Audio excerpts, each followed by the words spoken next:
श्रीमद् भगवद गीता यथारूप अध्याय 8 भगवत प्राप्ति।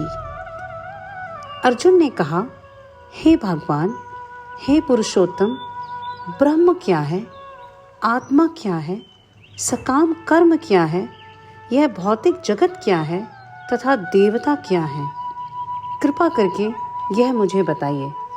हे मधुसूदन, यज्ञ का स्वामी कौन है और वह शरीर में कैसे रहता है, और मृत्यु के समय भक्ति में लगे रहने वाले आपको कैसे जान पाते हैं। भगवान ने कहा, अविनाशी और दिव्य जीव ब्रह्म कहलाता है और उसका नित्य स्वभाव अध्यात्म या आत्म कहलाता है। जीवों के भौतिक शरीर से संबंधित गतिविधि कर्म या सकाम कर्म कहलाती है। हे देहधारियों में श्रेष्ठ, निरंतर परिवर्तनशील यह भौतिक प्रकृति अधिभूत भौतिक अभिव्यक्ति कहलाती है।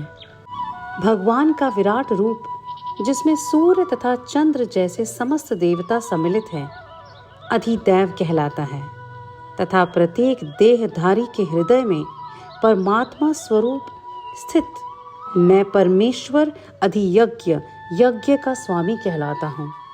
और जीवन के अंत में जो केवल मेरा स्मरण करते हुए शरीर का त्याग करता है, वह तुरंत मेरे स्वभाव को प्राप्त कर लेता है।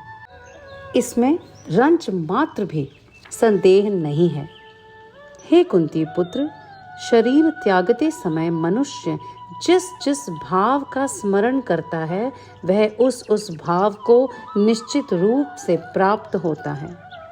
अतएव हे अर्जुन, तुम्हें सदैव कृष्ण रूप में मेरा चिंतन करना चाहिए और साथ ही युद्ध करने के कर्तव्य को भी पूरा करना चाहिए। अपने कर्मों को मुझे समर्पित करके तथा अपने मन एवं बुद्धि को मुझ में स्थिर करके तुम निश्चित रूप से मुझे प्राप्त कर सकोगे। हे पार्थ, जो व्यक्ति मेरा स्मरण करने में अपना मन निरंतर लगाए रखकर अविचलित भाव से भगवान के रूप में मेरा ध्यान करता है, वह मुझे अवश्य ही प्राप्त होता है। मनुष्य को चाहिए कि परम पुरुष का ध्यान सर्वज्ञ, पुरातन, नियंता, लघुतम से भी लघुतर, प्रत्येक का पालन करता, समस्त भौतिक बुद्धि से परे, अचिंत्य तथा नित्य पुरुष के रूप में करे। वे सूर्य की भांति तेजवान हैं और इस भौतिक प्रकृति से परे दिव्य रूप हैं। मृत्यु के समय जो व्यक्ति अपने प्राण को भौहों के मध्य स्थिर कर लेता है और योग शक्ति के द्वारा अविचलित मन से पूर्ण भक्ति के साथ परमेश्वर के स्मरण में अपने को लगाता है, वह निश्चित रूप से भगवान को प्राप्त होता है।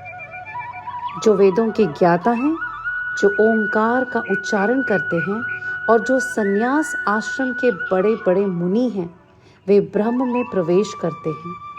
ऐसी सिद्धि की इच्छा रखने वाले ब्रह्मचर्यवत का अभ्यास करते हैं। अब मैं तुम्हें वह विधि बताऊंगा जिससे कोई भी व्यक्ति मुक्ति लाभ पा सकता है।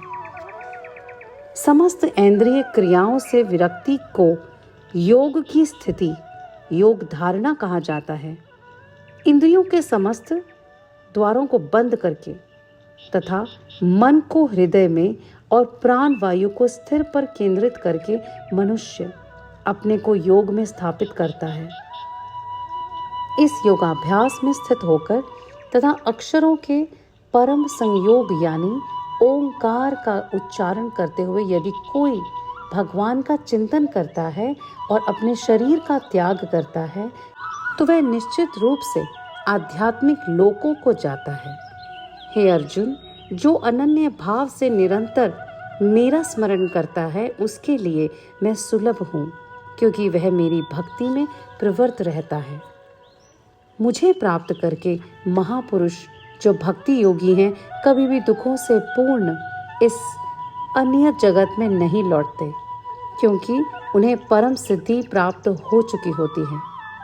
इस जगत में सर्वोच्च लोक से लेकर निम्नतर सारे लोक दुखों के घर हैं, जहाँ जन्म तथा मरण का चक्कर लगा ही रहता है, किंतु हे कुंती पुत्र, जो मेरे धाम को प्राप्त कर लेता है वह फिर कभी जन्म नहीं लेता।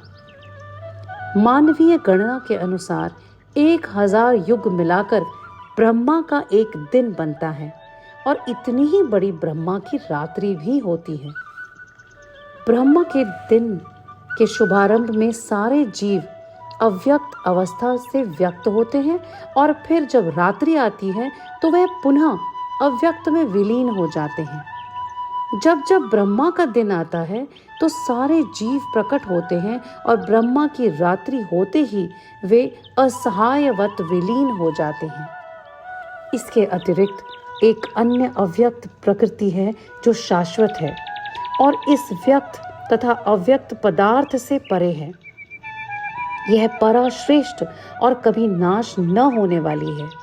जब इस संसार का सब कुछ लय हो जाता है तब भी उसका नाश नहीं होता, जिसे वेदांती अप्रकट तथा अविनाशी बताते हैं। जो परम गंतव्य है, जिसे प्राप्त कर लेने पर कोई वापस नहीं आता, वही मेरा परम धाम है। भगवान जो सबसे महान है, अनन्य भक्ति द्वारा ही प्राप्त किए जा सकते हैं। यद्यपि वे अपने धाम में विराजमान रहते हैं तो भी वे सर्वव्यापी हैं और उनमें कुछ स्थित है। हे भरत श्रेष्ठ, अब मैं तुम्हें उन विभिन्न कालों को बताऊंगा जिनमें इस संसार से प्रयाण करने के बाद योगी पुनः आता है अथवा नहीं आता। जो पर ब्रह्म के ज्ञाता हैं वे अग्नि देव के प्रभाव में, प्रकाश में, दिन के शुभ क्षण में, शुक्ल पक्ष में या जब सूर्य उत्तरायण में होता है, उन 6 मासों में इस संसार से शरीर त्याग करने पर उस पर ब्रह्म को प्राप्त होते हैं। जो योगी धुएं, रात्रि, कृष्ण पक्ष में या सूर्य के दक्षिणायन रहने के 6 महीनों में दिवंगत होता है, वह चंद्रलोक को जाता है, किंतु वहां से पुनः पृथ्वी पर चला आता है। वैदिक मतानुसार इस संसार से प्रयाण करने के 2 मार्ग हैं, एक प्रकाश तथा दूसरा अंधकार। जब मनुष्य प्रकाश के मार्ग से जाता है तो वह वापस नहीं आता, किंतु अंधकार के मार्ग से जाने वाला पुनः लौट कर आता है। हे अर्जुन, यद्यपि भक्तगण इन दोनों मार्गों को जानते हैं किंतु वे मोहग्रस्त नहीं होते, अतः तुम भक्ति में सदैव स्थिर हो। जो व्यक्ति भक्ति मार्ग स्वीकार करता है वह वेदाध्ययन, तपस्या, दान, दार्शनिक तथा सकाम करने से प्राप्त होने वाले फलों से वंचित नहीं होता। वह मात्र भक्ति संपन्न करके इन समस्त फलों की प्राप्ति करता है और अंत में परम नित्य धाम को प्राप्त होता है। इसी प्रकार श्रीमद् भगवद गीता के 8वें अध्याय भगवत प्राप्ति का भक्ति वेदांत तात्पर्य पूर्ण हुआ। धन्यवाद।